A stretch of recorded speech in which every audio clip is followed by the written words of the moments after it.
Hello, everybody. I'm back. And for anybody watching this on YouTube, this is the second part of a stream where I just recorded an episode 63 of The Private Citizen, and we're now recording 64, which is 2 in a row, which I've never done before. So this is exciting. We're just talking about hats. I like cowboy hats. Actually, talking about that, I don't have an American cowboy hat. I would very much love a Stetson. The problem is, if you buy a Stetson in Europe, they're not the same thing. They're like shitty. They're really shitty. They're made like somewhere in Bulgaria. And I'm against Bulgarians, but like they shouldn't be making cowboy hats, I think. They're really shit. And you can't get if you go to a Stetson store, they have a Stetson flagship store in Hamburg. And I went down like, is there any way you can get me like an American Stetson, right? And I'm gonna pay you double or whatever. They don't do that. And like ordering them over is like a pain in the ass. Like it's like almost impossible. So it's like, man, I'd very much love especially like what's the oh god, I forgot which model I really like. It's called Jetliner. God, I'm gonna have to Google this now. Look this up. Stetson. Don't worry. I'm gonna do a podcast in just about a second. I just need to figure out what this. Oh god, like even the website. If you go to the website and you're in Europe, you get like the American. You get like the European versions, and they're so shitty. I think it's a Stratoliner. Yeah. There's another one which is close to the Stratoliner, which I really like. Oh man, I'd open road. Yes, I think an open road would be the thing. I love an open road, but like trying to get like an actual Stetson in Europe is like almost impossible. You can probably get one free with the Dodge Charger. I mean, it's a bloody nice car. That would just be another argument for buying a Charger. God, that would be amazing. Be like with my Stetson. So good. Anyway, let's do a recording test here again just to see, because I started a new file here. Let's see if this works. Today is the beginning. Does this work? Hello, test.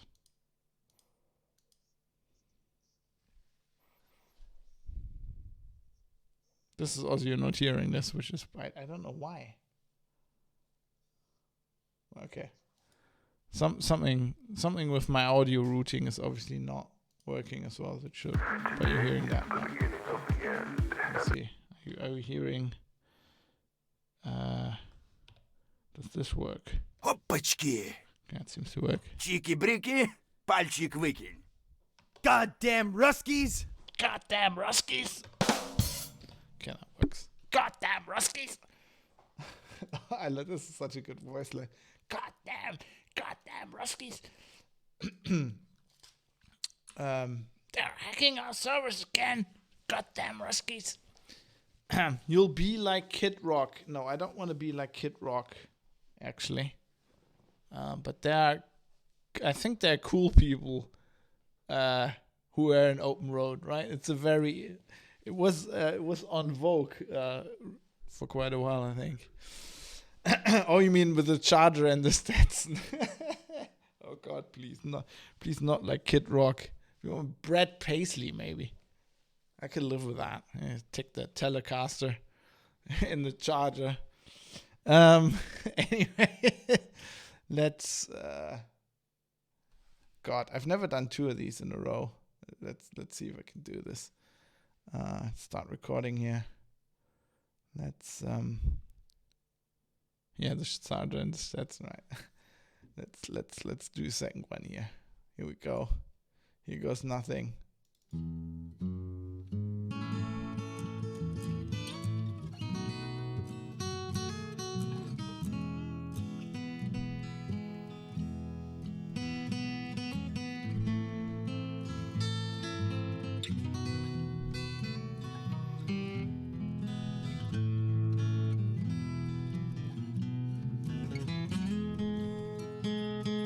You're listening to The Private Citizen. This is episode 64 for Friday, the 9th of April, 2021. The problem with facts. Hey everybody, my name is Fab. I'm coming to you live from the city of Düsseldorf on the Rhine. It's cold and snowy. Kind of live. It's complicated. It's complicated. And this is the second. This is like the second episode of like a coupling of episodes, basically. So if you haven't listened to episode 63, please go back and listen to that first, where I explain the scientific method, and I will start talking about science and how scientists are, how scientists and their way of thinking are represented in modern society. That's what's going to be the topic of today's, the main topic of today's episode: science and how it's portrayed, and how we deal with science and scientists and their work. So settle in. It's gonna be another ranty episode, I think. This is kind of a pet peeve of mine. Just opening a beer. Cheers, everybody. Being married to a scientist is kind of close to my heart, that topic. And I'm actually I'm recording this episode right after the one you probably already heard. So let's see how that goes. I've never done two of these back to back, but I kind of think it kind of works. It's kind of like they flow into each other. I just didn't want to have them in one episode. I thought that would have been just a little bit too much. Recording this live on Twitch, streaming. Where somebody requested a hat change today, which is great. And Centuria Alpert is asking, what beer am I drinking? This is obviously important. On previous podcasts, that was also was almost a segment. Not so with this one. So it's a bit more of a serious show, I feel. But I'm drinking a TH König. TH König Brauwerke. From my hometown. I'm from Duisburg in Germany, and Duisburg has very few famous things. It has one of the biggest. It's like the biggest inland harbor in Europe. It's the second biggest in the world. If you know, I think Chicago is bigger, but it has that, and it has a beer called König Pilsner. And they used to be a family owned for a long time, and then they got sold, whatever. But now they have like a stylish new beer, which is like a hipster beer. And that's what I'm drinking. It has like the founder on it with a beard. He looks like a founding father of the United States. Oh, he looks like somebody who went to university with Karl Marx, basically. Anyway, cheers. I'm gonna need to fuel the rants on this episode. So what we're going to talk about today is, as I said, science, scientists, and last episode we talked about the scientific method, how it works, that way of thinking. And I already started going into some things that I feel are going wrong these days. Not so much with scientists and their work, but like with things around that, with the peer review process. And today we're going to go deeper into that. We're going to talk about how society perceives science. And if you want to follow along, go to privatecitizen.press, which is the website for this podcast. It has show notes, episode 64. Like the previous episode, not so many show notes, especially not with links. This is more like a picture of my notes, and you can read my handwriting, which most people tell me is close to illegible. It's not readable. Anyway, I put it in there just for completeness sakes, because this show is kind of like, the way this works is like, this is obviously all my viewpoint, my opinions, and I want to have a dialogue, but I also want to give you the sources, and usually I link to everything. But this is kind of like the scientific method. What I talked about there went back to something I learned at university, and I don't really have like links for and stuff. And this as well, this is just like some personal thoughts I had. But please go there, please go privatecitizen.press, and also give me feedback. And I want to get into a dialogue with my listeners. It's very important. This whole show is about thinking for yourself, basically.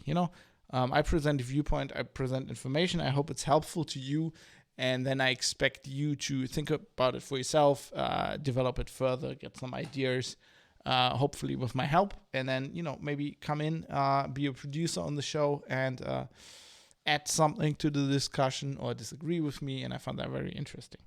And usually we do that in a segment at the end of the show. But for this episode, I'm actually turning it around and I'm actually doing the feedback first because I thought this was very applicable to the topic, and then I can refer to it back, and we can while I talk about the other stuff, we can just refer back to this feedback, which I'm gonna read to you right now.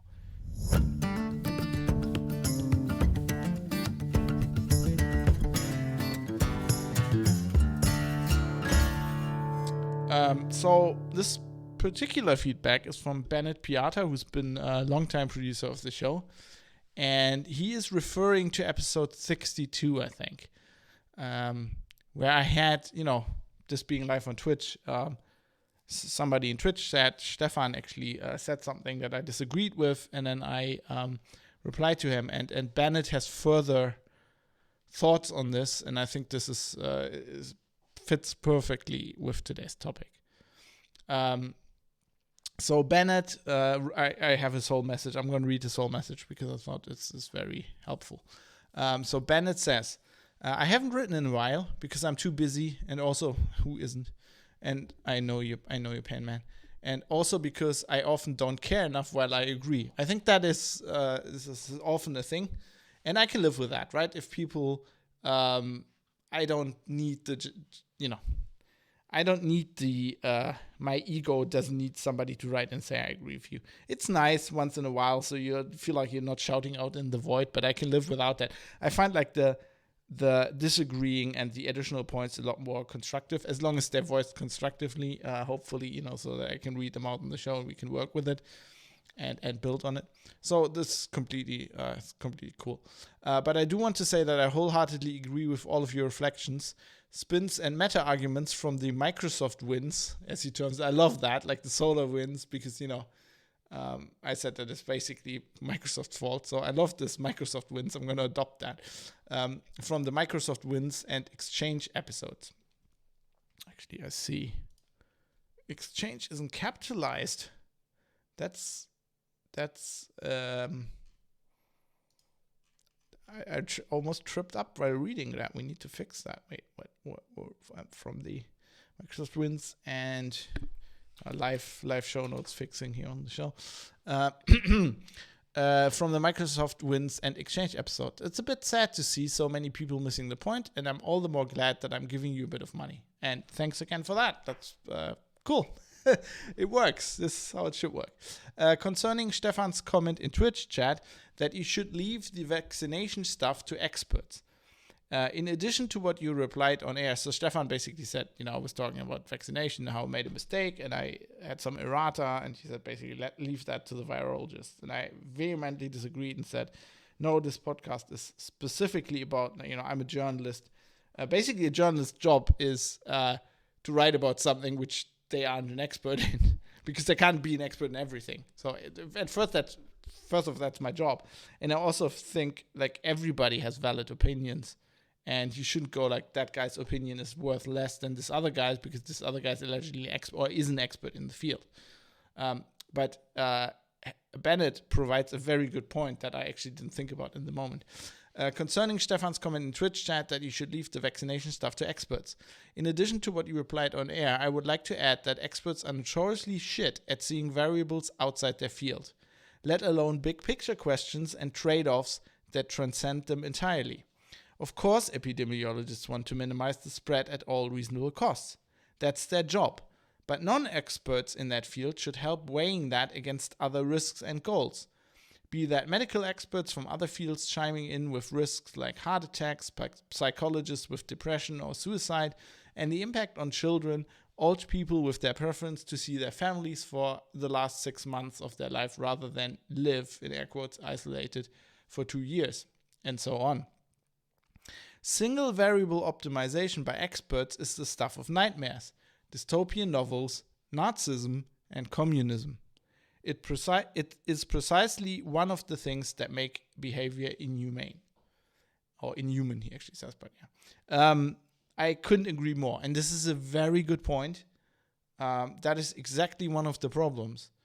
And Stefan was actually referring to Professor Drosten, who is not even an epidemiologist. He's a virologist.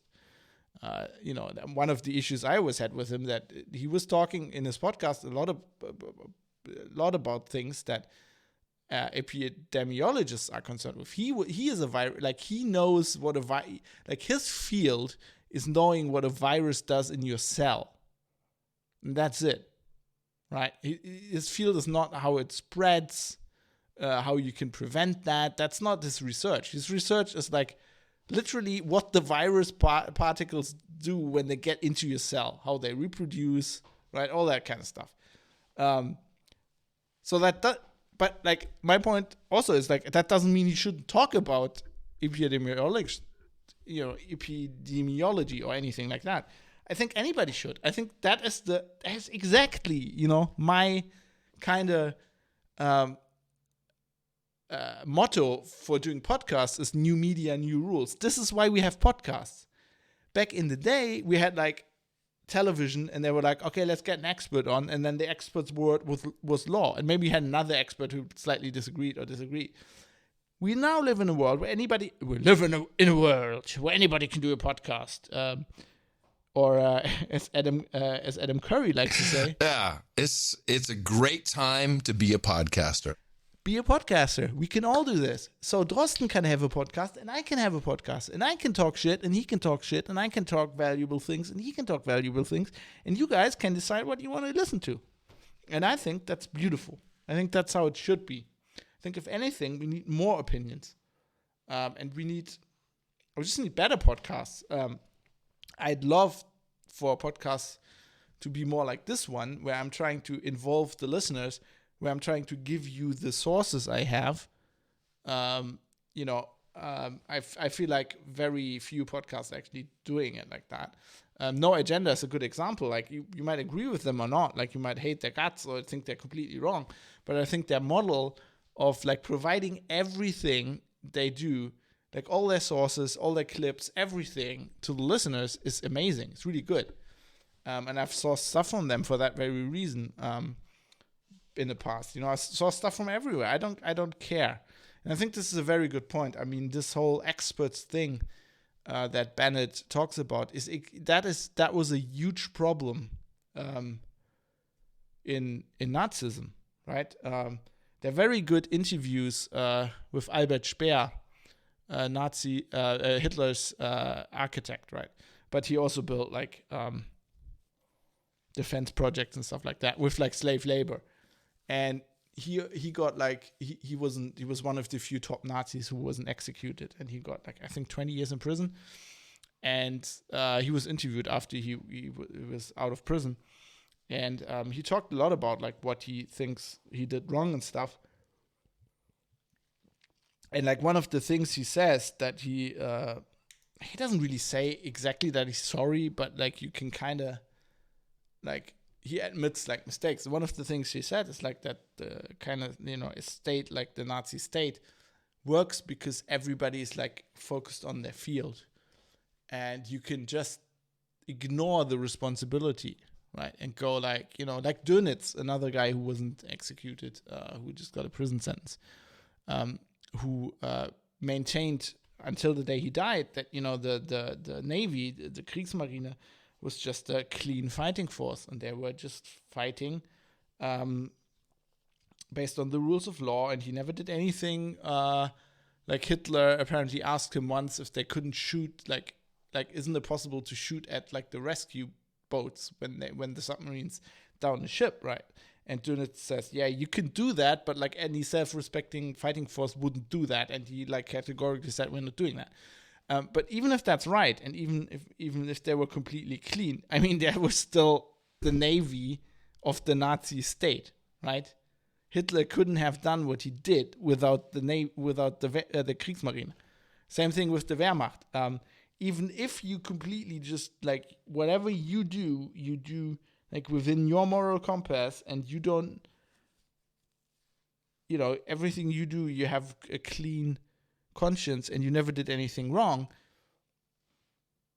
you're just focusing on your field and you're ignoring everything that's going on around you, right? You're ignoring that with your work, you're supporting the state, which is like killing people of certain religions by the millions. Same thing with Stalinism. That is exactly how that system worked.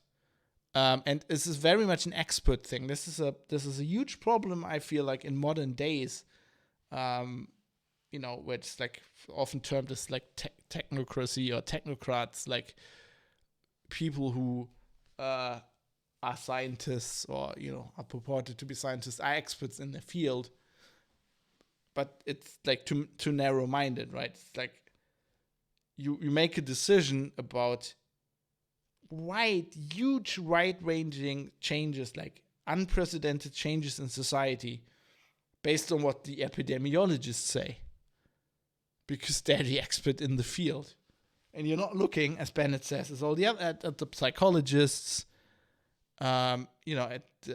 It infuriated me so much, like months ago, when people were saying it's all about the lives, and then like people were saying, yeah, but what about the economy? And then there was like this meme on the internet of like, oh, these idiots, what about the economy, right? Basically the subtext was, we're talking about lives here, like who cares about the fucking economy? And as somebody who studied politics and history, like, you people are dumb. Like, the economy literally is lives. If the economy goes to shit, people are literally dying, right? There will be suicides. There'll be all like these really, really bad things happening in society that you're just like ignoring and making fun of, that because you're just like, so focused on one thing. And I mean, that's the nature when we talk about the scientific method and about scientists. That is the nature of scientists. I'm not blaming the scientists. Like, they're always focused on their field. They have to be, right? It's enough if you research a virus, that's enough work there and enough knowledge to absorb for a lifetime. And if you want to be good at that field, it's the only thing you can care about your whole life, basically. And that's just natural. It's just normal. But the rest of society kind of has to see that and kind of has to, as Bennett says, counterbalance that. So I thought this was very, very helpful feedback, actually. So thanks for that, and that's why we preempted it. And with that, let's get into the main topic of today's episode.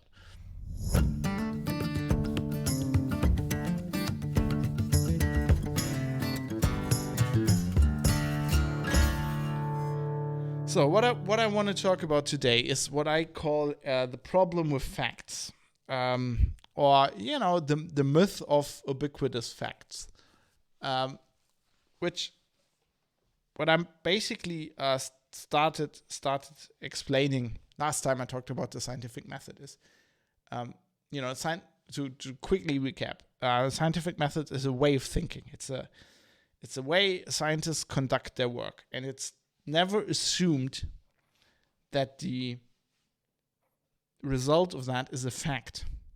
The scientific method starts with a hypothesis. You collect data points, right? These might be facts. It depends on what you say a fact is, but generally that's accepted to be facts. And then you either prove or disprove your hypothesis, change your hypothesis. But at the end, you have a hypothesis that is supported by facts and reviewed by your peers, and then you have a scientific consensus, and the scientific community says, yeah, this is our current like state of the art model of how something works. Now the problem is often that result gets portrayed in society, in the press, with politicians, in our language, our everyday language of talking to each other. That gets termed as a fact, right? Climate change is a fact. This virus kills people. It's a fact. But that is wrong, mostly, right? DNA, if you say DNA, it's a fact. No, our current understanding of how DNA works is a model that has been well explained and has been supported by 50 years of evidence. And we're pretty sure it's pretty close to the real thing. But we can't actually prove that DNA actually looks like that. We can make experiments that support that. We can actually use it to do gene editing, whatever. So it seems workable. It's the same thing with the atom, right? It's like we don't really know what an atom looks like, but we have a model and we think it's really close. And it's so close that we can build a nuclear power plant. And we can build an atom bomb. That model is so good that we can build a thing that makes a huge explosion, right? Or our model, our scientific model of how laminar flow works, like how air moves around the wing of an airplane, is so good that we can actually put an airplane in the sky, right? So, but it's like, the fact is not that the atom looks like this, like a little thing with things flying around. It's not the fact. The fact would be that there is probably there is a thing like the atom. There's something we can manipulate and then see what happens, right? It's a fact that the airplane flies.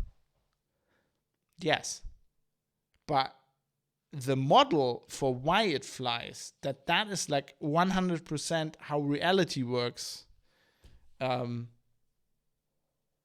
that's not a fact. And it's like, it's kind of interesting to me as somebody who went to university. I don't even have a university degree. And, I talk to people who are journalists who have university degrees, or several of them. And I don't understand why it's so hard for them to wrap their head around that. Because there are points in science and in popular culture where it's just assumed that that's how it is. I said in the previous episode, I talked about how light is a particle and a wave. That's not a fact. It's either a particle or a wave or neither, or it's probably something in the middle, but we don't know really what it is. That's not facts, right? To say we know for a fact that a black hole exists is wrong. We are pretty sure that it's how it works. We have observed things that look like what we, based on the model that somebody made up, it would confirm that model. It looks like a black hole, but we haven't been there, right? We haven't seen it. We probably can't see it. It's not, I think they're not directly observable. And there's lots of things in modern science, I don't know, what's that, the hadron or whatever, the thing that's neither there or not. Things like the, Schrödinger's cat, the Heisenberg uncertainty principle. If you read about, we're not talking about facts here. It's very clear that that's a model. There can't be a thing that is there and is provably there and you can depend on it being there, but as soon as you observe it, it's not. And people don't take those things as fact. But then they go climate change is man-made, that's a fact. How is that a fact? That is a theory, and we have models for it, and it's very well supported, and many people agree on it, but that's not a fact. You can't point to one thing. You can say it's getting warmer and warmer. That's a fact. Yeah, you can observe. You have a thermometer and you can look at it and you can write down the temperature every year, and you can say it gets warmer. The question is, why does it get warmer, right? And is it getting? Isn't this a thing that happens all the time? It's just 10,000 years ago we didn't write it down, right? That's where it gets interesting, and that's where you lose the facts. And Actually, further live feedback from Twitch. Superuser does. I feel this is pedantic. It's like guys who rate movies on IMDb but never give a 10 out of 10 because perfect doesn't exist. You don't need to say the whole sentence every time. If we stretch it far enough, nothing is a fact because everything we know is human observed. Yeah, that's basically what I'm saying. But like, what I'm trying to get across here is not like, I'm not trying to nitpick on if something is a fact. What I'm actually trying to say here is, if you have an understanding of how the scientific process works, your mind doesn't work. Like, scientists don't talk like this, right? Scientists don't use that word fact as inflatorily. What am I trying to say here? Overuse that word as much as journalists, for example, do, or politicians, right? Most politicians these days claim they make their decisions based on facts, based on science and scientific facts. But like, often it's not a fact. That's the point. So your whole justification for how you run your government just went away, right? Politicians used to run their government by saying, we think that this is the best for everybody, not by the scientist says so, it's a fact. That's a huge change. You might think that's nitpicking, but that, like, if you understand how a state works, it's like that's a huge shift. It's shifting the responsibility and the assumption of what you're doing, like I mean, you're basically the state steers the lives of its citizens. And you're shifting that from an approach where you're going, we think we're doing the best, to like this was proven, therefore we need to do that. And I feel like if I was a scientist, this would worry me greatly. This would be a thing where I would be like, our whole way of thinking doesn't work like this. So how can people claim they're basing their decision making on our way of thinking, and they don't understand our way of thinking? And I mean, this goes, you can see this in the German government up to Angela Merkel, who is an actual scientist. She has a doctor in chemistry, physics, chemistry. I think chemistry. But it's like, it's obviously so long ago that she thinks like a politician. She doesn't think like a scientist. She says she thinks like a scientist. But like, if you think like a scientist, you have to you have to have that open mind. You have to say, well, this is our working thing. This is what we think is best. But you have to always assume that you're wrong. Or as somebody, I can't remember who it was, but in Twitch chat said for last episode, basically you have to actively go looking for people telling you you're wrong. And people are not doing that. Our whole decision making in politics right now is like, ask an expert. Expert says this is the scientific fact. Take that on board. Do it. Never look at it again. And that is a huge problem. And it reminds me much more that I'm so worried about this because, you know, I studied a lot of Nazi Germany. I'm currently reading a lot about Stalinism and, you know, Stalin's whole system. And it reminds me much more of that than of our democratic traditions that we used to have for the last, like, 50 years. Where in democracy, it is assumed that you have a plurality of opinions. You have to have that, right? If you don't have different parties with a plurality of opinion and the ability to voice different opinions, then you do not have a working democracy. Then you have a rule like China, like Nazi Germany, like the Soviet Union, where you had one party, they claim to be right. Often they claim to be right based on fact, scientific fact. You know, it doesn't matter if it's correct or not. That's not the point. So I'm not trying to like hammer this like I'm to nitpick here. But it's not the word that's the problem.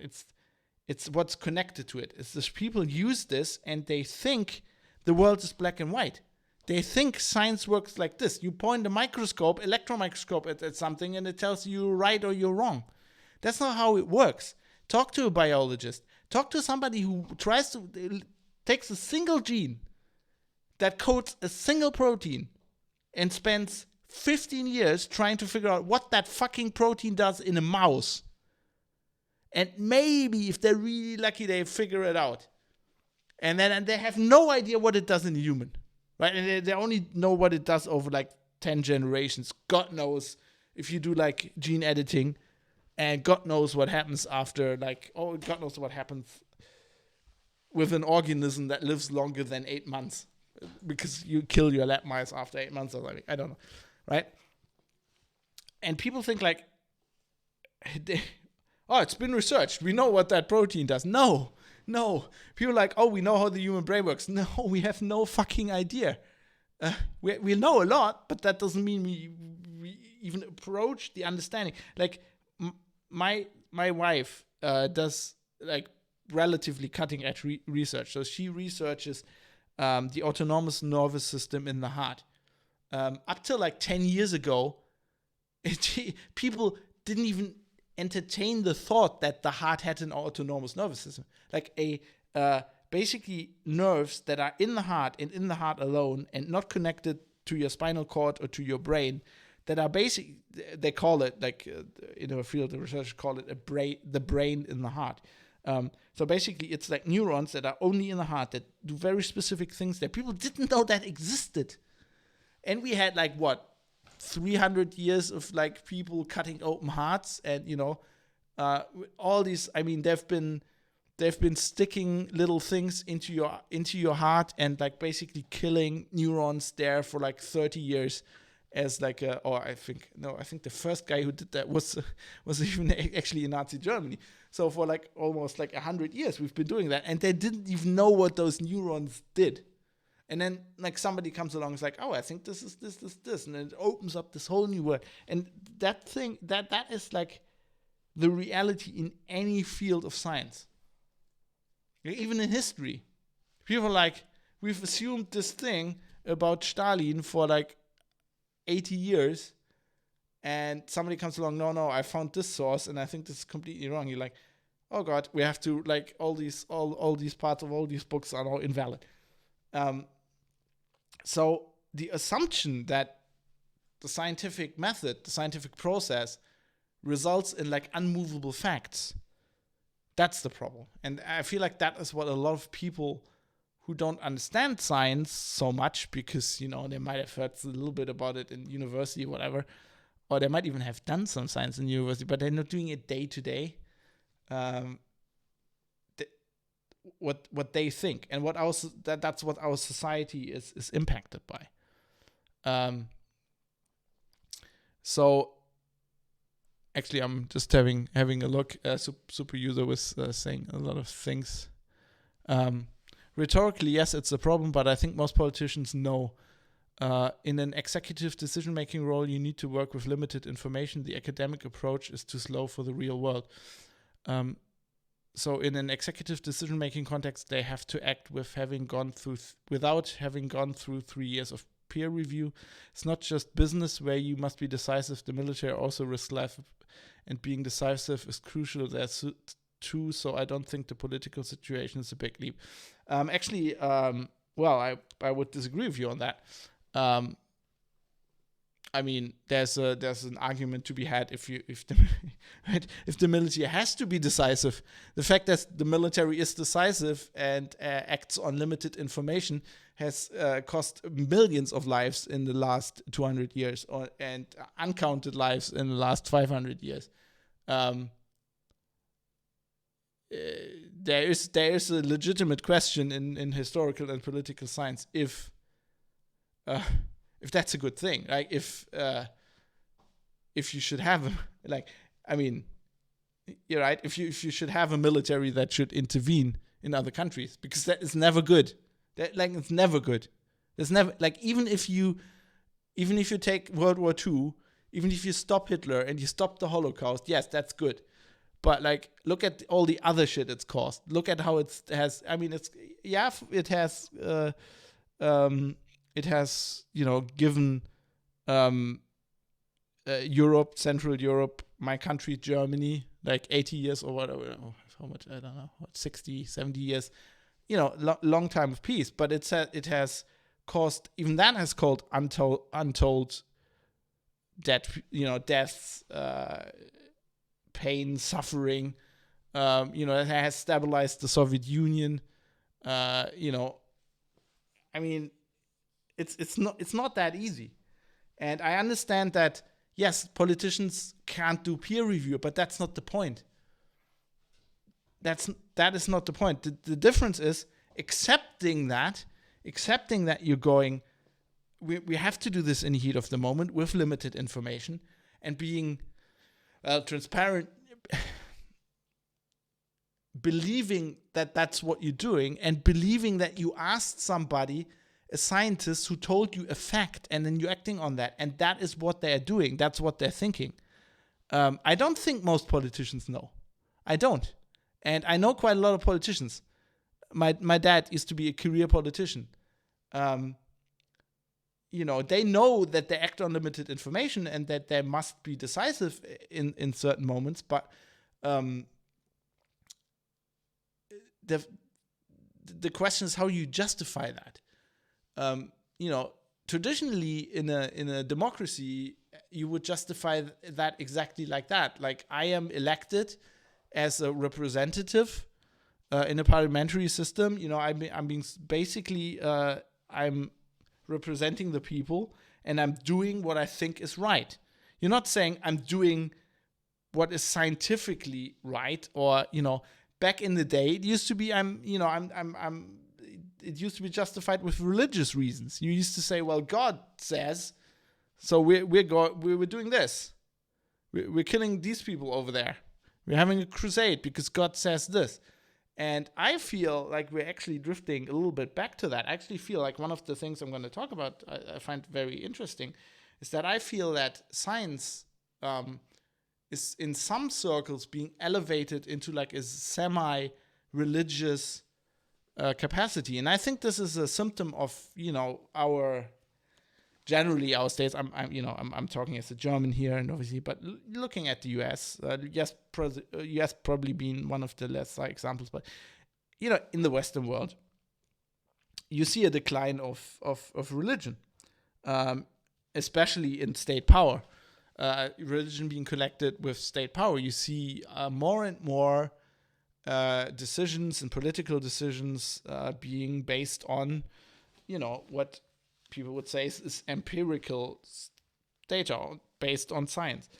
But I also see that people are kind of substituting science or facts for the role that religion used to fill. Like, basically absolutes, right? Absolutes in politics, stuff that has to be done that way because it's back in the day it used to be, you're Roman Catholic and certain things are allowed and other things aren't. And now it's like, no, it's like the scientists say global warming is man-made, so we have to have that decision. Thanks, super user, thanking me for the. Obviously, that's what we're doing here. This is why I love, being in Twitch. Obviously, I have my opinion, you have your opinion, and the way that we're talking about this, that's the important thing. As a journalist, I'm sure you have been asked to write SEO-friendly articles about looking at trees making you sleep better, backed by science and other life hacks. Science in the title of so many articles like that. No, actually, I haven't. I've been very lucky to have worked for employers that never did that shit. And ever since I'm a freelancer, I'm just like, I think I have, my reputation precedes me. If you read my blog, my website, I don't think people would even get the idea to get me to do something like this. I have in the past probably, we are all fallible, right? I've probably written things where I'm like based my writing too much on an expert. I mean, in my field, it wouldn't be so much science. It would be like IT security, right? It would be like some cryptologist or something. I mean, that's also some kind of science. But like, yes, I mean, it is natural to ask experts, and I don't think that's bad. I think that's actually, good. Politicians need to do that. They need to. I mean, I'm not saying let's become Luddites or something. Let's go back to a place where we don't want to talk to scientists. You have to talk to scientists, but like maybe I'm naive. What I'm trying to advocate here is a way in which the people that are asking the scientists understand how the scientists think. And I feel like I'm not a scientist, but even as a journalist, I've often been expert for other journalists who don't know anything about IT security, for example, or privacy. And then they ask me as an expert, and then they go like, and it's always the same thing. And I think these journalists ask scientists the same way, and the politicians probably ask scientists the same way. They go like, problem, A or B? And you're like, can't say that, it's complicated, and you're trying to explain. They're like, I don't understand that, my readers don't understand that, A or B, right? And then scientists who are like who are scientists who are in the lab all day or whatever, they sometimes probably get pressure to say A or B. I was always, because I know how journalism works and I know what happens. So you can, I mean, I'm very good at this anyway, but I can talk sentences and never stop, right? You know this from the podcast. I can just go from one sentence and do the other sentence, and I can never stop. I can basically just have a breath, but then I'm doing it like this. So you basically can't cut this. You can't take anything out of this. You will always hear, if you put this out of context on something like on the radio or on the TV, you will always hear that I was actually saying more, because I never really stopped, and I can give you an explanation like this for like 5 minutes. I always used to do this, so that if I know, okay, this is like, I don't know, they're like approaching yellow press kind of territory, these guys, they're gonna, like, I'm on TV, right? They're gonna cut that, they're gonna cut 5 seconds out of that where I say something I didn't want to say. So I got very, very good at like outmaneuvering them, which then they never call you as an expert again, because you're not good for sound bites. But that's exactly the problem. People want facts. They want sound bites. They don't want to hear that it's complicated. But it's fucking complicated. You can't talk about a virus we discovered like a year ago and assume that things are black and white and stuff is not complicated. And I understand that politicians have to decide. They have to have A or B. But they have to, in my mind, do that with the knowledge. Exactly, I think we're actually super users. I think both of you were actually agreeing more than we're not, because I think what we're disagreeing is like that you think they know this and they operate with this in mind, and I'm pretty sure they don't. I don't know. I've talked to enough politicians and I've analyzed what they're saying that's just my opinion, right? But I think we're just different on there. And it's also, I don't think actually politicians are so much a problem, because the politicians they don't really change. It's like war. Politicians never change. They don't change. They're opportunists. They're politicians. That's why I'm not a politician. I hate this kind of shit. But like that's not so much a problem. I think the press is more of a problem. I think it used to be that politicians were like that, and then the press was there to keep them on their toes, right? And I think more and more, the press is also like this. They're also very opportunist. They're also A/B. They don't keep the politicians on their toes, and that ends up something like, I've always said this, and people like, where the pandemic is concerned, people really get their hackles up when I say this. But like, in Nazi Germany, there was this thing called Gleichschaltung. The Nazis basically trimmed all of society towards their propaganda line, and especially the press. Right? They either you agreed with them and you wrote articles, or you were out of a job or got arrested or whatever. So the German press was on the party line. Same thing in Russia during Stalinism, right? Where they were literally running the newspapers. The Nazis weren't doing that, but that's why they had Gleichschaltung. Like Gleichschaltung means parallel switching, or something. Like basically everybody in the same direction. And you see the symptoms of that. I see the symptoms of that appearing in the last few years. I saw this first with climate change, where completely divorced from actually what's happening. It's worrying to me if everybody reports the same thing, and very much now also with the pandemic, where you see politicians giving a line and then the press following that line, and nobody, like, usually in a working press you'd think, okay, you have 5 big newspapers in the country, 4 of them go with the government line. You'd have the one who just, for today you would say for SEO reasons, does the exact opposite, because that gives you readers. Like, there's no reason not to do that if you're a journalist, really. Like, you're not worried about your, like, what people think of you, or like your reputation. You want readers, and it's weird.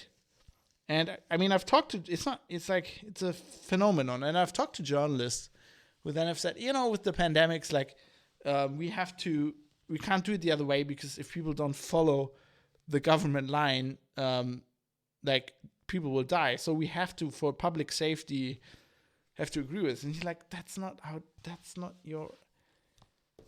that's the job of government and propaganda and PR. That's not the job of journalists. I don't even. And the problem is that science then gets taken as a reason for that, right?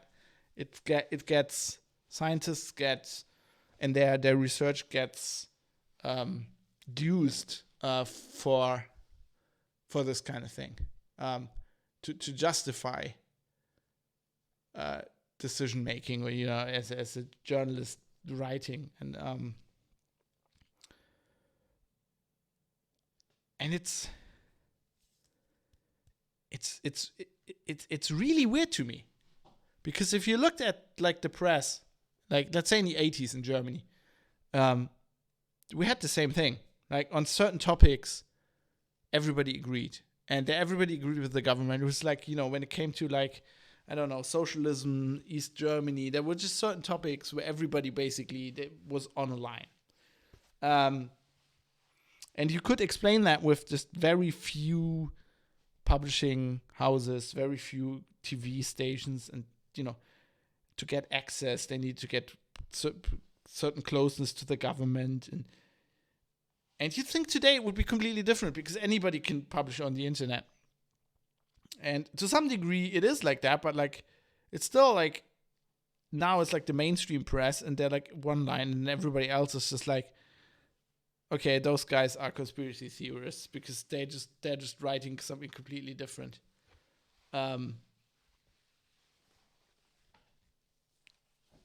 It's interesting. It's weird. It's weird to see, and I think one of the big reasons is exactly this.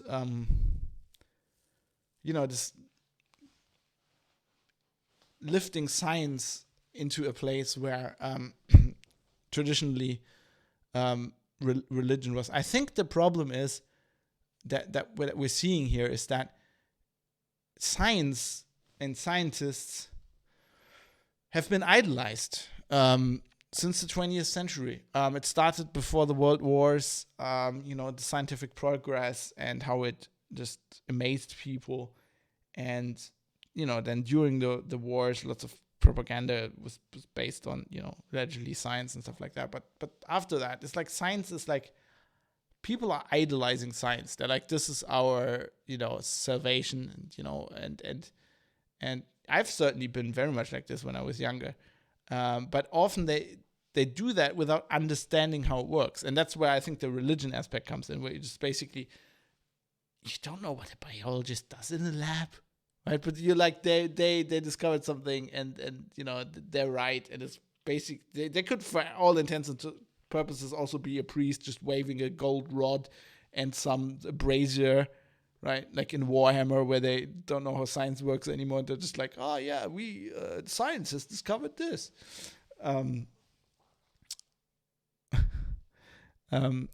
Super User says, after West lost its faith, we adopted Enlightenment rationalism. Unfortunately, this is very limiting.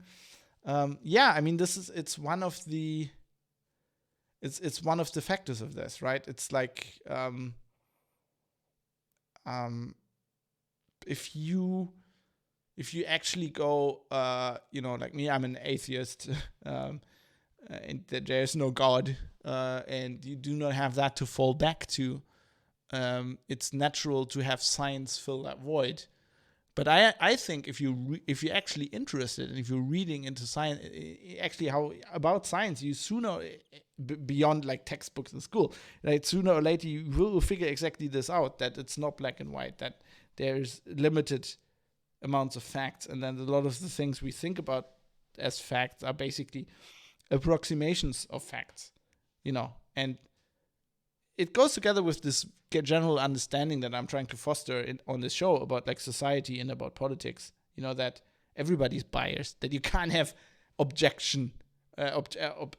objective journalism. That's ridiculous. Like, you have to be like Data from Star Trek to be objective. Like, you can't be human and not be biased. Of course you're biased. You grew up somewhere, you talk to people, other people talk to other people. Of course you're biased. Everybody's biased. Like, and if you have that understanding, it's just so much healthier. And I mean, this is also where the polarization I talked about, like in the feedback in the last episode, comes from, that we have here, and obviously also in Russia and other countries. Is this desire to wanting to categorize things, right? This Republican Democrat, Biden Trump, socialist capitalist, like this general in society general, to be unable to accept the in-betweens, and that somebody who is generally very progressive and left-leaning can have an opinion on a certain topic that coincides with a neo-Nazi. It doesn't mean the guy is a neo-Nazi. It doesn't mean he's morally repulsive. It just can mean that on one topic, they happen to agree. And for some reason, society just these days just can't, literally can't. Like, the brain short circuits. The people can't understand that.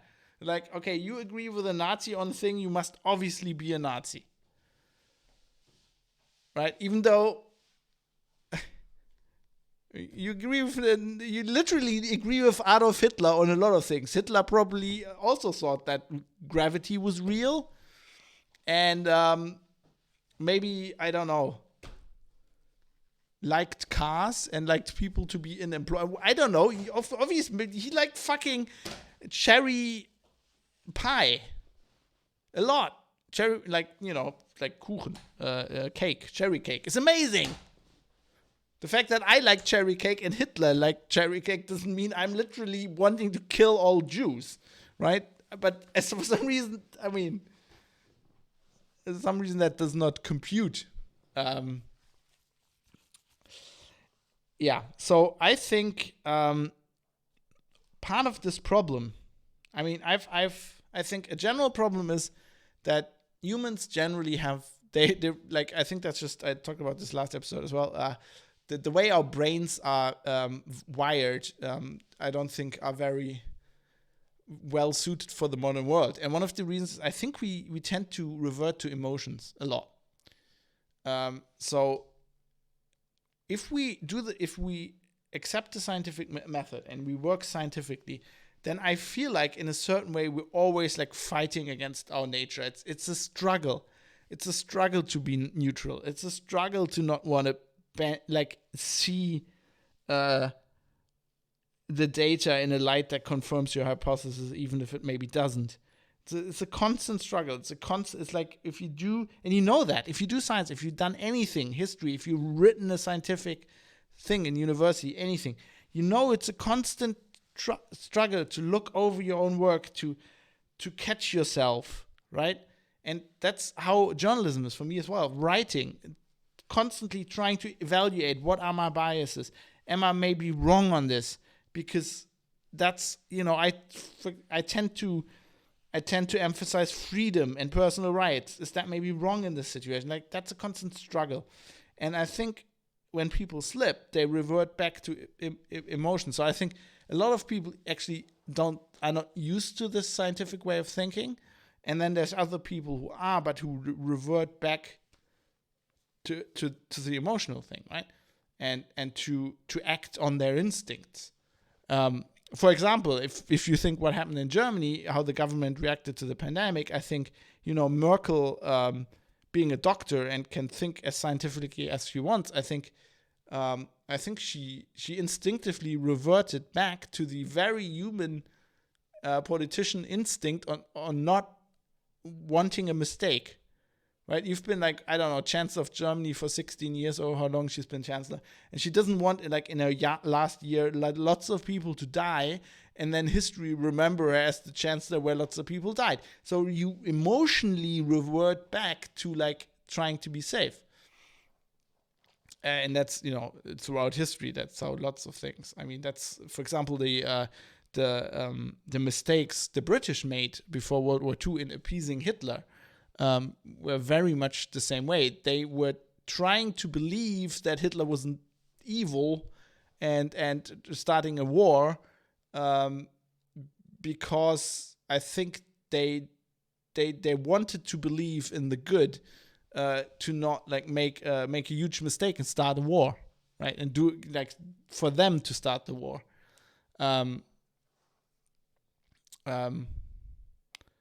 So I think that is very, it's a very natural thing to do for humans. I think that's what we're fighting here.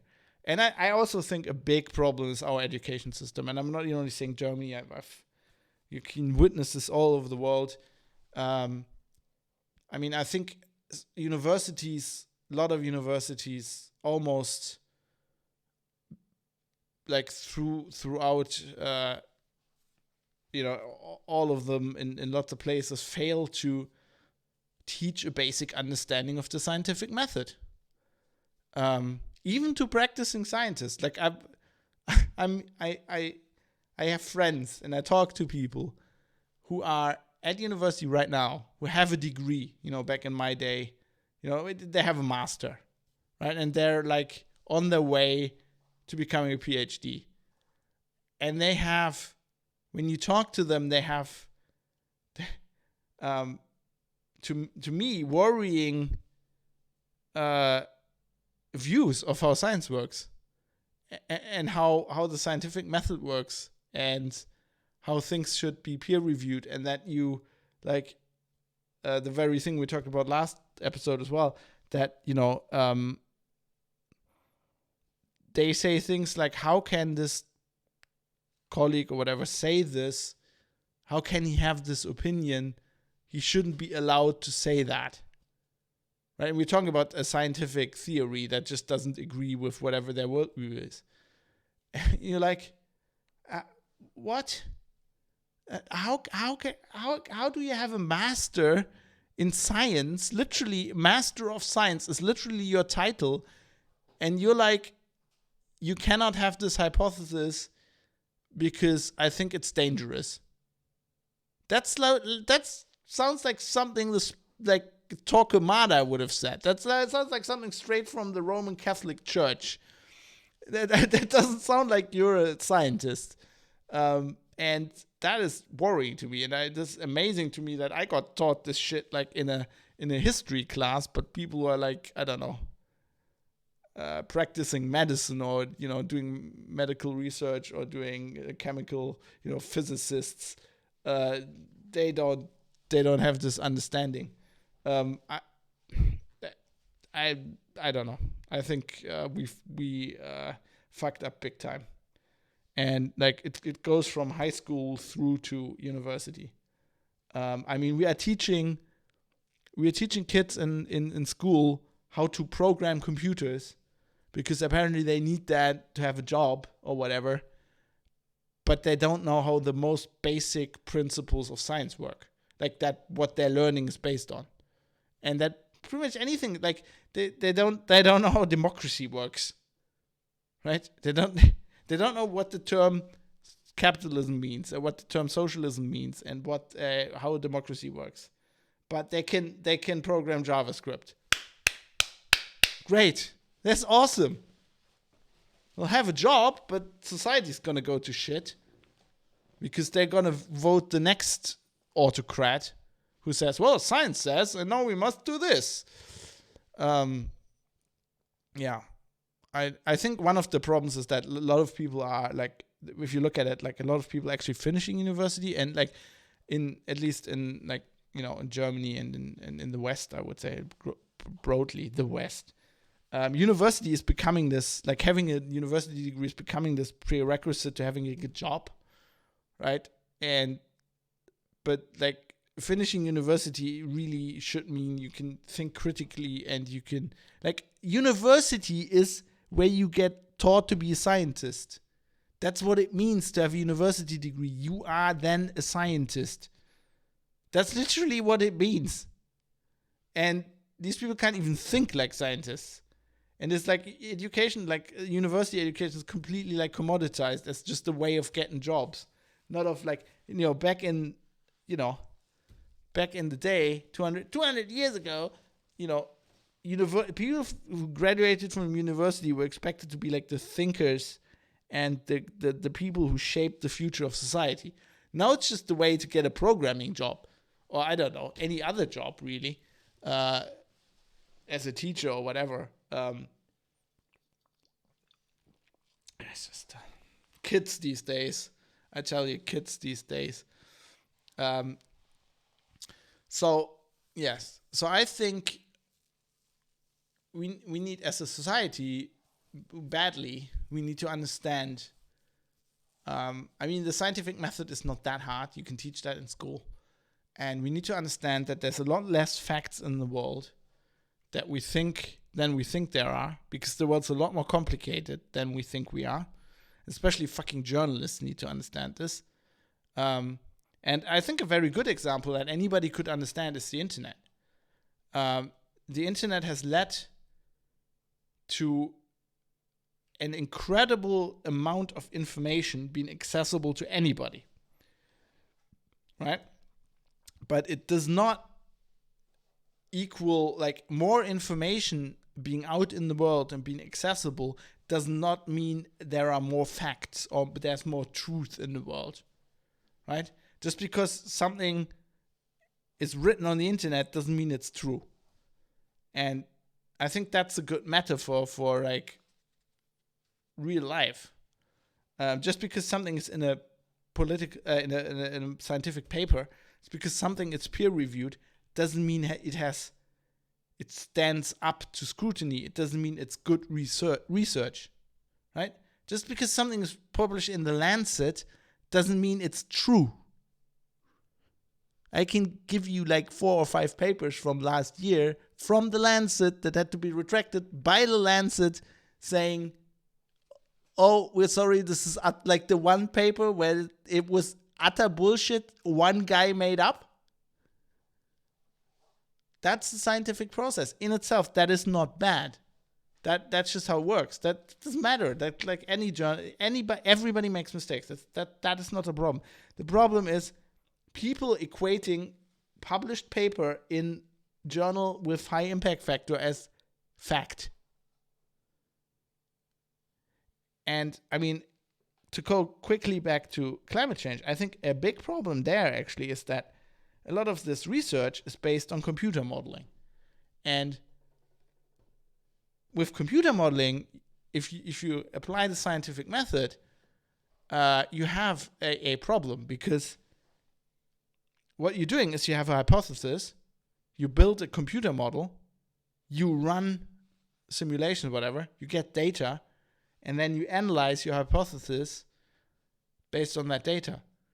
But you wrote the model, or a human wrote the model. You're not, the data you're checking your hypothesis with is not even collected from like real life. It's not from reality. It's not like you measured something out there. You wrote the thing yourself and then you measured it. So if you had a bias and that bias went into the computer model, then it's in your data, it's in your hypothesis, and it's in your models, in your data, and you read the whole thing through. If you have the same bias than the author, you'd think this is completely right. So basically, you'd have to have somebody who can see the inherent biases in the model and criticizes that.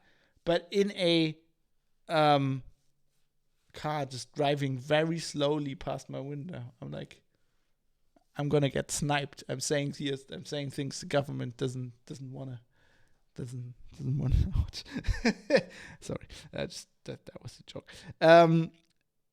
Right. So if you're in a climate, oh God, I need to do this. If you're in a climate where certain opinions are just not entertained, then who's gonna have the opposite bias, and who's gonna check that model? If you're not actually if 98% of scientists agree on something, that's a problem. That's not good. That's generally a problem. And that, that's a very specific problem, because more and more stuff is just like computer based on computer modeling, which actually some of it, you read it, and I'm not in the field, but sometimes it reads like utter bullshit. That's not. I just made something up, and then I've produced data, and now what I said is true. Like, that's not science. I mean, I don't want to. I'm exaggerating here for effect. Of course, there's lots of things you can do with computer models, and there's got lots of science, good science you can do with computer models, and it has been done with computer models. But if you have to understand the inherent dangers in the model you're using, right? Like, if you use a microscope, you have to understand what you use it for. What can you actually see? Are you trying to prove something? If you're going hey, this is my hypothesis, and if I look at these cell samples with a microscope and I don't see X, then I'm right? You'll have to think about, well, is it actually possible for that thing you're looking for to show up under that kind of microscope? Right? That's the kind of thing you need to test against. Yeah, but it's Century Alpert says, let's talk about the computer model for global warming. Yeah, I mean, that's just an example, but I think for me it's a good example because it coincides with this other problem we're having with polarization, where there's certain opinions are just, it's not like that they're not allowed or they're censored. Censorship usually applies to the state. No, they're not. They're dissuaded, right? They're not published, because you're basically an outcast if you do that, and then your career is ruined. And I mean, this kind of stuff has always happened in science, but if you look at how many inventions and people's inventions have been ruined. I mean, Tesla, I don't even know if that's so much true, but this is an example that comes to mind. Just because they were inventing things or seeing things that other people didn't want to be public. It's been going on forever. But in a society that gets more and more based on technology and a way of thinking that is being taught to people, where it's binary and it's black and white, I feel like this gets more and more dangerous. And it indeed does, like Bennett said in the beginning here, gets into the subject matter of dystopian nightmare novels. And people, obviously science fiction writers, have foreseen this kind of stuff, but it's scary if you're actually feeling like you're beginning to live through it. Yeah. And so I think in general we just have to accept that things are just not black and white, that we're dealing with human nature, right? There's always the human factor. There's emotions, there's lies, there's hypocrisy, flaws, people trying to save their skin. You always have to factor stuff like that in. And generally the scientific method, if it's done well, should protect against this. I mean, that's what peer review is for. And I'm not, like, with peer review, I'm not even like talking about the publishing process. I'm talking about actual peer review. Your fellow scientists looking over your work, commenting on it, and having a voice. If it works, the system is designed to combat these things. Just like, if you read about how the Chernobyl disaster came to pass, it's a very, very, very good example of like a system being built in a way that doesn't take into account these human factors and human errors. And so if you want to build a secure system for something like this, you build it so it has like checks and balances built in. Good example for that would be like just how like airplane pilots do everything, right? Checking the other person, reading out everything, it being recorded on voice recorders and stuff like that. They have a system of dealing with things that is built to learn from mistakes that happened before, with human nature, where two people, humans meant well, but because of emotions and because of not wanting to fail and because of flaws, caused disaster in many cases. And then you try to build a system that protects against this. And science, if it's the scientific method, if it's executed well, it actually protects against these things. But that is only one factor. Like the other factor is, the topic of the show, the problem with facts. That if we as a society elevate science to a point where it governs our lives, which I generally think is a good idea.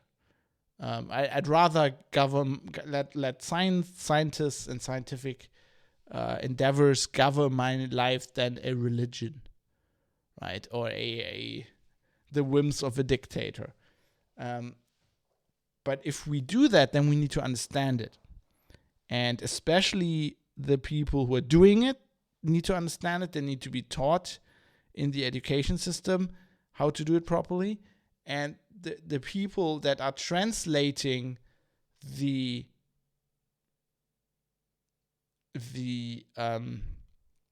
result of scientific work to the public and to politicians, so journalists and the people, scientific advisors, they need to understand how it works and they need to weigh this. And just like Bennett says, they need to weigh the very specific input from experts in one field with input from experts in other fields. They need to understand, they need to be critical about it. They can't have like a dogmatic view of the majority agrees, or science says, or I believe in science, or all these crazy things that are very antithetical to actually having a scientific mind. I mean, a scientist, and this is something I think, actually I disagree with my wife, who often says I'm too critical. But I think as a scientist, and especially also as a journalist, you cannot be critical enough. It's not possible to be critical enough. There's no downside to being like, you can't be too critical with your own work because then you don't get anything done. But like to read something, it's literally not possible to do research and read something and not be too critical. Critical just means that you're thinking about it. You're like, I disagree with this. That's maybe not like, and then that leads to what you're thinking, and then you're checking that, and like that can't possibly be bad. And we're having less and less of that. We're having journalists who are just republishing press releases. I mean, a very acute example in Germany is in the pandemic. The official data in air quotes, the official data about the pandemic, about the SARS-CoV-2 outbreak in Germany, is published by a government institute called the Robert Koch Institute. We talked about this very early in the show. That is a government institute. That is taken by scientists, by the government. Okay, it's their institute, right? They have to believe what the institute does. That's what they founded it for. But it's taken by the press and by extension by the public as scientific fact. This data does not come from scientists. It comes from a government office. Yes, they're biologists, there are scientists working there. But this is not data that is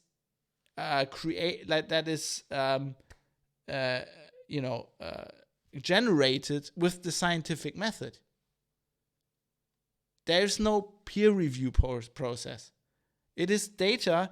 It's somebody runs a test in a lab and that gets written down in a file. Right? There are checks there and stuff in the lab, but it's like the process is not a scientific process. It's scientists doing it in a way that looks scientific, but it's not scientific. It's not research. It's not there's no dissenting voices. And it's taken by the press as scientific fact or truth or whatever you want to call it. It's not. It's data from a government office. This is literally like Soviet Russia, where you had a government office that said, oh, this is true about the population. And then the press went, science, the government says this. This is mind-blowing to me. I can't be possibly the only one who realizes this. But apparently I am. I don't know. I don't see anybody writing about this. And I'm not writing about this. I don't know anybody who would publish that. Like, I'd get fucking burned at the stake. Is this political science? Yes. It is political science. But I'm even not, I'm not saying the data is wrong. That's not the point. I'm also not saying it's propaganda. It's it's lots of scientists doing their job in a conscientious manner as scientists, and they're probably thinking as scientists. But they're not. If you ask them, right, they would go, yeah, but we're doing lab tests. We're not publishing. There's nobody checking, there's no independent second institution checking that data. This has nothing to do with it. I'm not saying it's purposely manipulated. I'm not even saying it's wrong.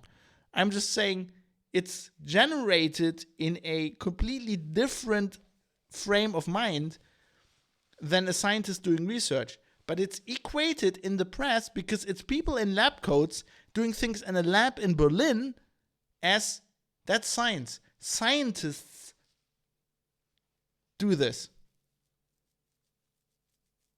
Right? It's like if a guy who worked at NASA, who was a spaceship engineer, and worked in a lab with lots of people designing a spaceship in a very specific process where they do a very specific research, they have experts, they check each other's work, they're very, very, they have a system, they have, when they build these things, it's like fucking clean rooms, and they wear these suits, and there's if there's one grain of of like dust in the wrong place, the fucking spaceship can crash, right?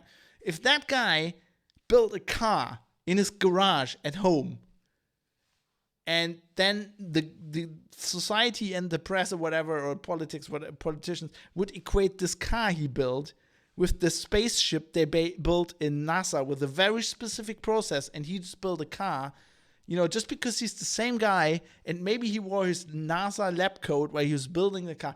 It's kind of like that. If they equated those two things, I'm not saying the car doesn't work. It might be the best car ever designed, but it's just not like, it's not built to the same tolerances with like 50 people checking each other's every like screwdriver torque setting,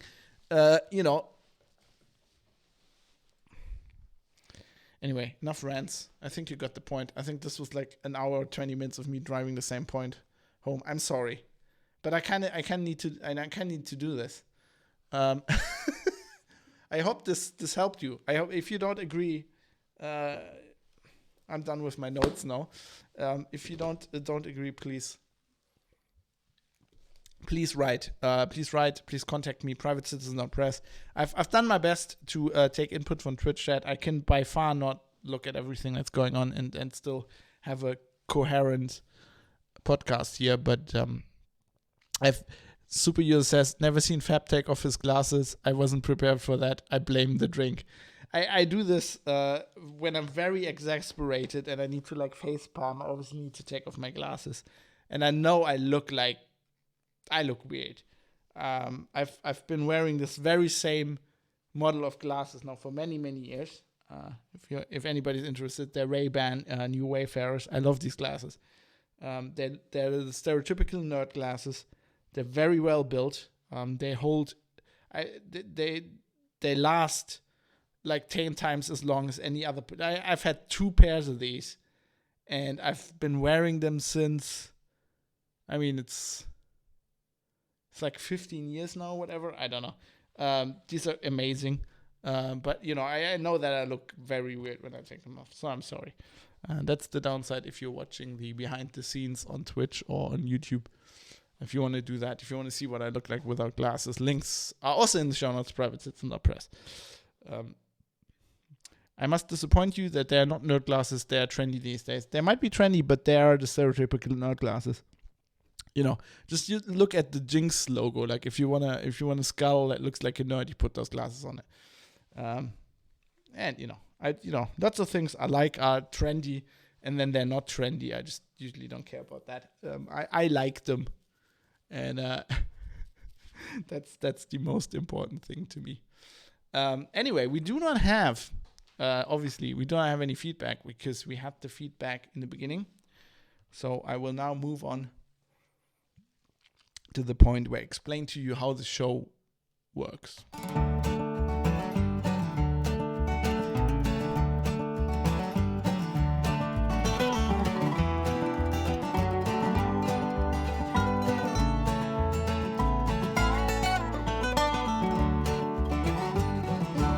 Okay, so this show works. I start an audio recording software, and then I start talking into my microphone, and I open the beer.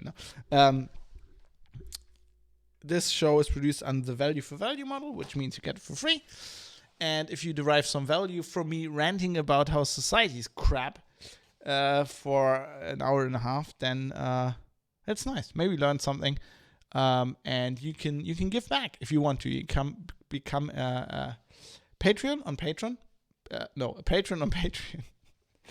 Which is a website where you sign up and you can this is like a subscription, basically a podcast subscription, except you don't have to do it, or you can send money via PayPal. All the details are at privatecitizen.press. You can also, if you enjoy Twitch, I do other stuff on Twitch. I stream a lot of video games as well, which is a passion of mine. If you enjoy that, you can also subscribe there. And if you have an Amazon Prime account, you can do that basically for free. You're not, you're paying Prime subscription, but you can subscribe to my channel for free, and then I get some money. Downside is you have to do that every month, but hey, doesn't cost you anything. Keeping the sunglasses discussion going, Super User says, my dad handed me down a pair of Ray-Ban sunglasses, and they're by far the best I own. They protect from the sun, but also let you actually see, unlike the cheap plastic glasses you can buy on the street. Unfortunately, they are gold tone, which is a bit too much for me. I like those. I can't wear them because obviously my sunglasses have to have prescription lenses. So I also have Ray-Ban sunglasses. I use the aviators. I actually used to use the same like the new Wayfarers, just as sunglasses. There are originally sunglasses, but I don't know. Found that a bit weird. I wanted a different look for the sunglasses. So I went to the aviators, which are also amazing. I just have one pair. I've been also using that for years. I actually bought one with it's like gold orange tone. Because I was like, I can't see for shit when I'm wearing them, but like I look cool. And my wife was like, these are the most ridiculous, shitty sunglasses I've ever seen. How can you wear those? That was her reaction. Kept wearing them. She started liking them more and more. At some point, she took them from me. She's like, you can't see with those anyway. Get this prescription right. She's been wearing them for years now. They look amazing on her. They're really cool. They look amazing on everybody. Anyway, this is not a Ray-Ban ad. Fun fact, when you're on public television in Germany, they can't have advertising. And they can't even have product placement. So for several interviews, they like taped off like with gaffer tape. They taped off like because the new Wayfarers have like a Ray-Ban logo on the side. The sunglasses usually don't. They just have it on the lenses. And since I have prescription lenses, I don't have that. But like they taped off the Ray-Ban logo on the side. It's like what the fuck? As if I'm like sponsored by fucking Ray-Ban. Jesus Christ. This is our IT nerd expert. Sponsored by Ray-Ban. Oh my god. Anyway, right. If you want to enable my habit to buy hats and sunglasses, which I don't really know. I don't buy glasses because these last so long. No, I don't have Ray-Ban sponsorship, which is why I need you to pitch in. Anyway, enough of that. All details, privatecitizen.press. I would like to thank the people who did, who helped out, keep the show on the air. Those people are Georges, Butterbeans, Michael Mullen Jensen, Jonathan M. Hathy, Niall Donegan, Dave, Steve Host, Shelby Kruver, Vlad, Jackie Plage, 1I11G, Philipp Klostermann, Jaroslav Lichtblau, Kai Sears, IKN, Michael Small, Fadi Mansour, Dirk Didi, Bennett Piata, Joe Poser, Matt Jalliman, David Potter, Larry Glock, Mika, Martin, Dave Amrish, Tobias, Mr. Amish, Ricky M., Drive Zero, Mode 7, Avis, Jonathan Edwards, Barry Williams, Sandman616. God, I need a drink in between. Neil, Captain Eckert, Rizal, D, and Iwan Curry. And also, I would like to thank everybody who's subscribed to my Twitch channel, because they're also helping out. So thanks to Mike the Dane, Galtaran, Mode 7's unavailable, Halifa, El Terrestris Jim, Flash Gordo, and Centurio Apertus. Thanks to all of you. I appreciate all of this very much. And I hope the show, lots of you have been on board for a long time now, and I hope the show does something to you. That does something for you. I hope you learn new things. I'm trying to keep the topics fresh. Obviously, I often talk about what I find interesting. But please feel free to write me. And just, even if it's just like, I find this, even if you send me a link, like, this is interesting, I'll have a look. I won't promise I'm going to talk about it, but I will be looking at it. And often I do keep talking about it because most of you have, if you're listening to this, you probably find the same things interesting that I do. Anyway, thanks to all of you. I appreciate it very much. Right. I also have to thank Bytemark at bytemark.co.uk. They're a UK hosting company, and they've been providing me with free cloud servers that the audio files reside on, that that you get the podcast from. And I could do the show without them, and they're great. So if you need a cloud server, go to Bytemark. I can heartily recommend them. They've their servers been running flawless for me for years. Really good. The show's theme tune is a song called Acoustic Roots by Raoul Kabzali. And I'm now going to play you out with a song called I Don't Give a F, which epitomizes pretty much my attitude here, by a guy called Def Lev. So I'll leave you that. I hope these 2 episodes this week were good for you. I'll see you next week. I have a feeling there's going to be some more extra episodes in the future. As always, I'm trying to get one out every Wednesday, and I'm kind of promising one a week on average for the year. But it might be more. So far, we were ahead of the curve, I think. So that's pretty good. Anyway, stay out there, stay free, stay mobile. Don't let the man get you down, and keep a scientific mindset. See you next week. Today is the beginning of the end and the start of a new beginning. Time has come to refine yourself and let go of the demons in your head that have held you in captivity for so long. It's time to flip the page and prove them wrong. It's time for rebirth. Yeah, time's up to say goodbye to all the haters, doubters, and non-believers trying to bring you down. In the blink of an eye, you'll realize that there's so much more to the book than the page you were stuck on. Finally, you will be free to live a life you love living instead of the life you think other people want you to live. Remember, you're the highest authority when it comes to knowing what you want and what you love. So stop trading yourself for the approval from others. Ladies and gentlemen, weirdos and geeks, please repeat after me. I don't give a fuck.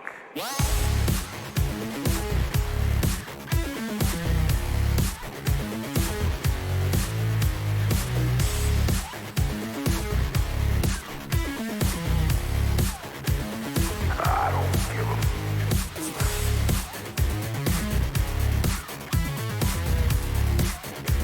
I don't give a fuck.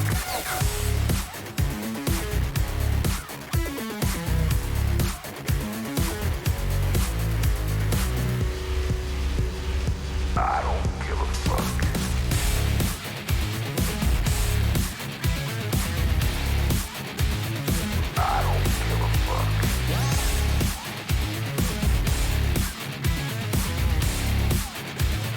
I don't give a fuck.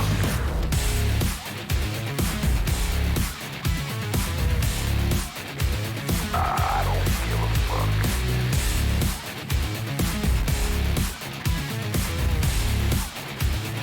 I don't give a fuck. It's time to start doing the right thing. So trust your instinct. Stop listening to others and own your decisions. People will always tell you what to do, opinion how to live. So let's create space for what matters most to you. You'll be glad you did. Now start claiming your time and your mental well-being by saying no more. No more. Say it loudly and proudly. In other words, fuck you.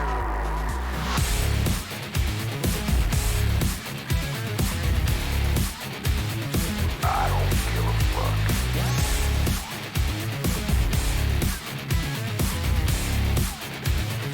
I don't give a fuck.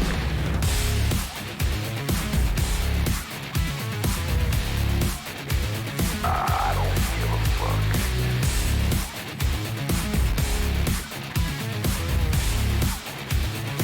I don't give a fuck.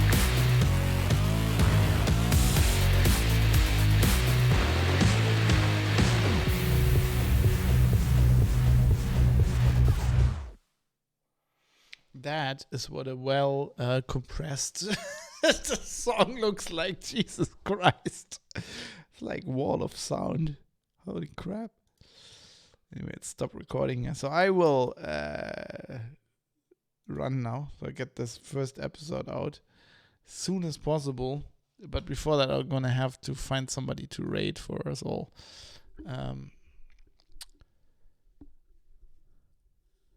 Looking at your setup makes me wonder how much this must have sucked on Linux, by the way.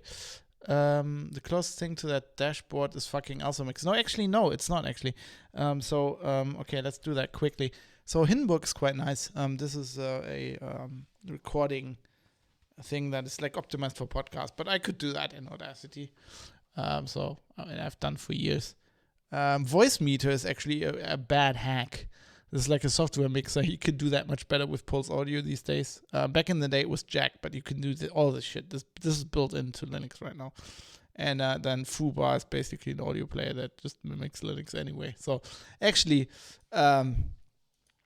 it's just, I don't know. I've just like gotten used to do a lot of stuff on Windows because I'm like playing games a lot on Windows. But like actually like half my day is still on Linux. I still use the Manjaro thing. Like the why can't I Word anymore? I've dual boot, right? I boot into Manjaro a lot, especially if I do anything with security. I just switch around these days. Just doing it here. Actually, and OBS works really well on Linux, I think. If I actually ever get like a streaming PC, the streaming PC will just be Linux. Need to get a capture card that works well and just going to be so much more stable. When I got out of the army at 21, I could do 100 push-ups in 120 seconds. I'm 45, so not so much now. I could never do push-ups. Like I had no muscles. Like literally, I had no fucking biceps, and I've trained that, so that's pretty good. But like now, I'm going with the push-ups, and like I used to have no breast muscles at all. And I'm currently doing like women push-ups, which basically you do like you're on the knees and you like cross your legs, which is a lot easier. So I'm graduating slowly to push-ups, but I'm doing a lot of boxing training. Actually, you can't see the boxing thing right now, the punching bag. But actually, after the pandemic TM, I really want to do some kickboxing training. That would be amazing.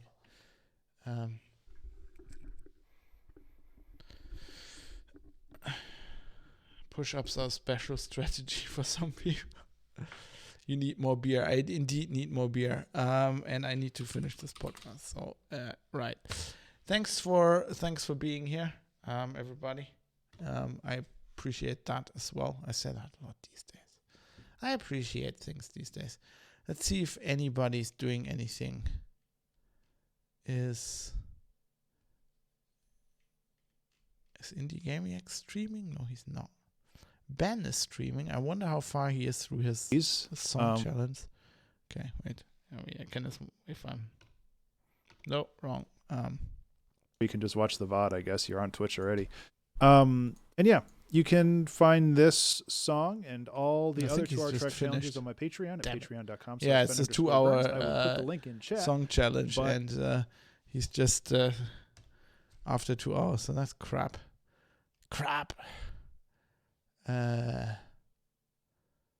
Really? Okay, I think I'm just gonna turn this off. There's nobody I have an idea to rate, but thanks for watching, everybody. I appreciate it a lot, and I'll try to start scheduling these things again. I know this wasn't on the stream schedule. I'm just like my schedule is completely fucked at the moment.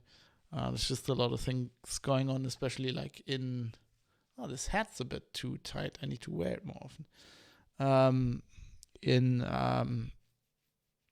Like personally, it's just been complicated. Life is being complicated at the moment, but we'll work through it. So I'll try to set something up. I need to do more streaming. I need to do The Witcher again. Definitely need to get back to that. But yeah, see you soon. I hope for more podcasting and other streams. And until then, I'm going to say good night. I'm going to stay up and finish this podcast. But wherever you are, good night, good morning, good evening, whatever it is. I appreciate you watching. Thank you, and see you soon. I'm looking for the button. I'm out of it. Like 2 episodes is a lot. I just realized. See you soon.